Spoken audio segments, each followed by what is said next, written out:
untuk kancil ni, okay, yang dia pandai tiba-tiba pandai naik temperature, okay, kalau kita tengok bahagian sini memang tidak masalah, kipas on semua, air pun jalan semua. Jadi saya saki macam water pump lah. Kalau water pump dia berat ataupun dia goyang, boleh puncah juga tu. So bila saya buka sudah building, bila saya kasih ikat building, dia pandai berbunyi. Building baru. Bila saya kasih longgar building, dia lain bunyi. Bila saya kasih kuat, lain bunyi, macam teriak. Ada sesuatu ni saya bilang. Bila saya buka sudah fully, okay, saya goyang di water pump.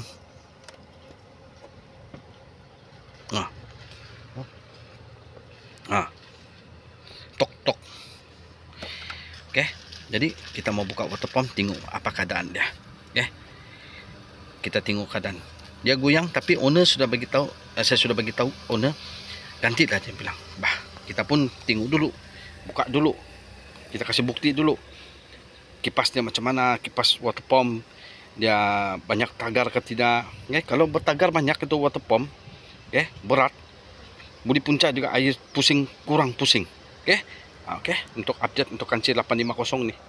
Alright, tempat ni.